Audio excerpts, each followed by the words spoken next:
குச்சிக்கிழங்கு செடியில் செம்பேனுக்கான தீர்வு.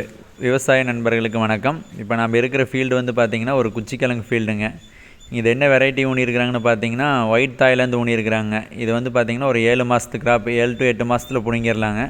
இதில் முக்கியமான பிரச்சனைன்னு பார்த்தீங்கன்னா என்னென்னு பார்த்தீங்கன்னா இந்த செம்பேன் உழுவுறது தாங்க. செடி நட்டும்போது சிறுஞ்செடியிலேருந்தே கொண்டு வரது ரொம்ப கஷ்டங்க. செம்பேன் தாக்குதல் அதிகமாக இருக்கும். அதே மாதிரி வந்து பார்த்திங்கன்னா உங்களுக்கு கிழங்குறங்கிற ஸ்டேஜ்லேயே வந்து பார்த்திங்கன்னா செம்பேன் அதிகமாக விழுவுங்க. அந்த டைம்லேயும் நீங்கள் செம்பேனை கண்ட்ரோல் பண்ணலைன்னு பார்த்தீங்கன்னா உங்களுக்கு கிழங்கு வெயிட் வராது, பூராமல் கிழங்கு சப்பி போட்டுன்னு வைங்குவேன். இதே இந்த செம்பேன் அதிகமாகிருச்சு அப்படின்னா வந்து பார்த்திங்கன்னா உங்களுக்கு இலை பூரா கொட்டி வெறும் குச்சி மட்டும்தான் இருக்குங்க. அதனால் இப்போ நம்ம செம்பேனுக்கான தீர்வை பற்றி தான் பார்க்க போகிறோங்க.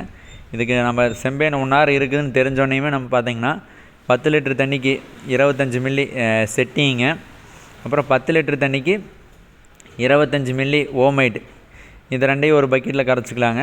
கூட வந்து பார்த்திங்கன்னா உங்களுக்கு வெட்டிங் ஏஜென்ட் ப்ளஸ் சல்ஃபருங்க 10 லிட்டர் தண்ணிக்கு 30 கிராம், இதையும் கலந்து அடிக்கும்போது வந்து பார்த்திங்கன்னா உங்களுக்கு செம்பேன் கண்ட்ரோல் வந்து கொஞ்சம் கம்மியாகுங்க.